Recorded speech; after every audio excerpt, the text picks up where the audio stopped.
Hello बच्चों, क्या हाल चाल और सब बढ़िया। तो आज हम स्टार्ट करने जा रहे हैं साइंस का चैप्टर नंबर 10 साउंड के बारे में। ठीक है बच्चों, हमने पहली वीडियो में हमने समझा था कि ये जो साउंड है, साउंड कैसे प्रोड्यूस होती है। किसी भी ऑब्जेक्ट के वाइब्रेशन से साउंड प्रोड्यूस होती है। तो आज भी हम उसी को एक उदाहरण के तौर पर समझेंगे। तो अभी इसको रहने देते हैं। अभी हम एक दो ऑब्जेक्ट लेके आते हैं और उसको मार के आपके दिखाते हैं कि आपको कैसे ये साउंड क्रिएट होता है बच्चों। ठीक है, अब देखो जैसे कि ये हमारी प्लेट हो गई, ये जैसे कि हमारी प्लेट हो गई और इसके ऊपर हमने क्या मार रहे हैं, हम आयरन मार रहे हैं। ठीक इस प्रकार से देखो सुनाई दे रहा है बच्चों। तो ये जो निकला आवाज जो निकली, ये कैसे निकला कि ये जो प्लेट है, प्लेट के वाइब्रेशन से ये साउंड हमें सुनाई दे रही है। ठीक है बच्चों, इस प्लेट के वाइब्रेशन से हमें साउंड सुनाई दे रही है।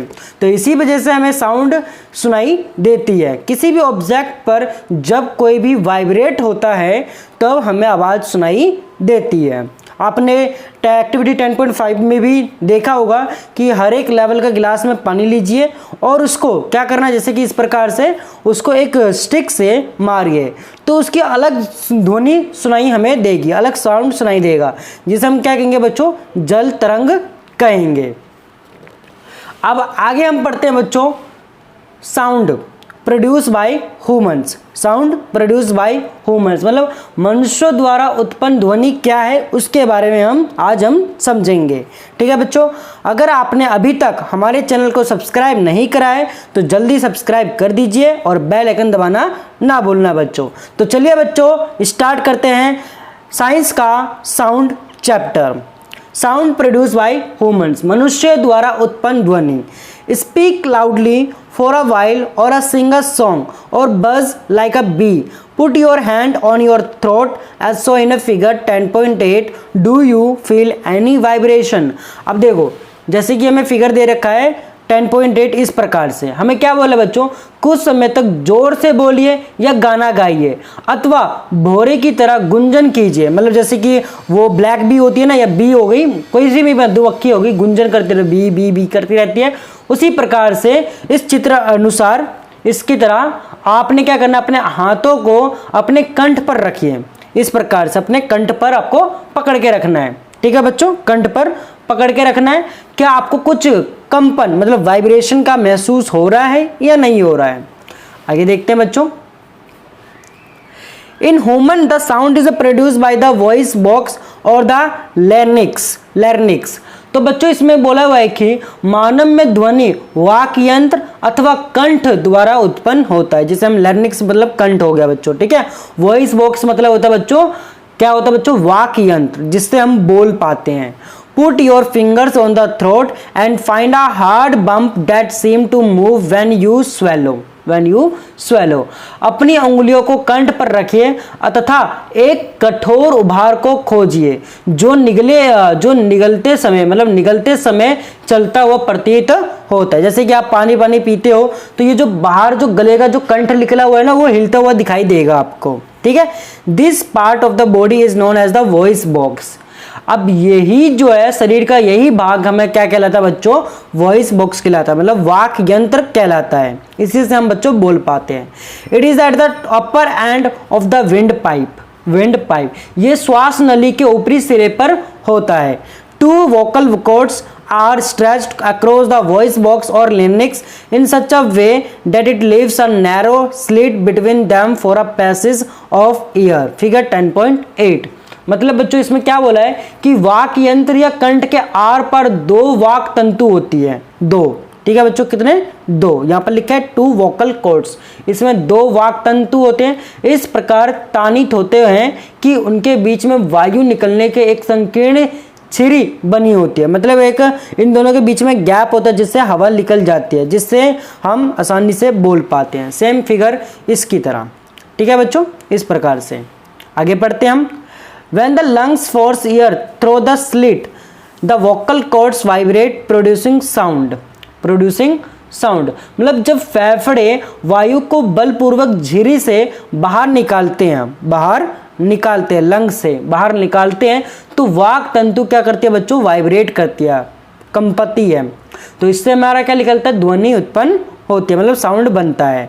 Muscles attached to the vocal cords can make the cords tight और loose.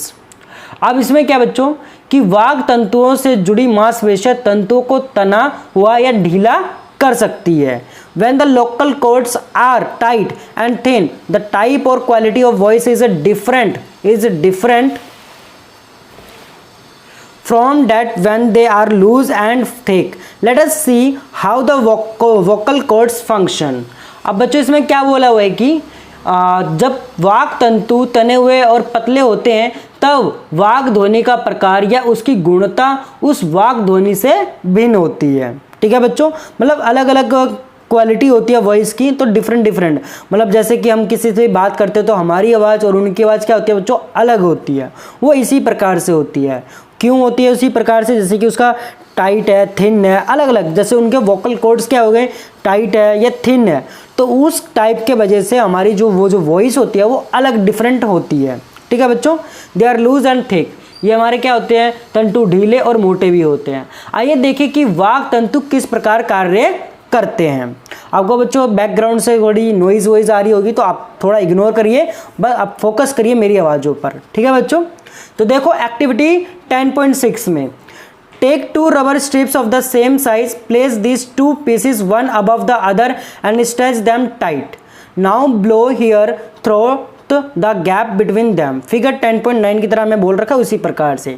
As the air blow through the stretched rubber strips, a sound is produced. You can also take a piece of paper with a narrow slit and hold it between your fingers and so in a figure 10.9b. Now blow through the slit and listen to the sound. Our vocal cords produce sound in a similar manner. मतलब बच्चों बोला हुआ है कि समान size की रबड़ की 2 पट्टियां लीजिए, इन दोनों को एक दूसरे के ऊपर रखकर कस कर मतलब तानिए।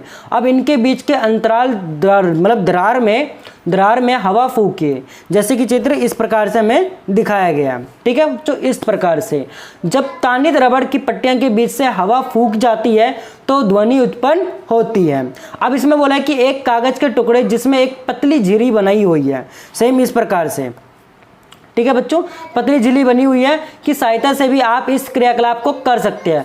कागज को अपनी उंगलियों के बीच चित्र 10.9 की तरह रखिए। अब भाती पकड़िए, अब झिरी के बीच से हवा फूकिए और ध्वनि सुनिए। हमारे वाक तंतु भी इसी प्रकार ध्वनि उत्पन्न करते हैं। तो आई होप आपको ये 10.6 और साउंड प्रोड्यूस बाय ह्यूमंस अच्छे से समझ में आ गया होगा बच्चों। तो आज के वीडियो के लिए बस इतना ही रहने देते हैं बच्चों, और हमारे चैनल को जरूर सब्सक्राइब करके बेल आइकन दबाना ना भूलें और अपने दोस्तों को भी जरूर शेयर कर दें। ठीक है बच्चों, तो मिलते हैं अपने नेक्स्ट वीडियो में। आज की वीडियो के लिए बस इतना ही, धन्यवाद।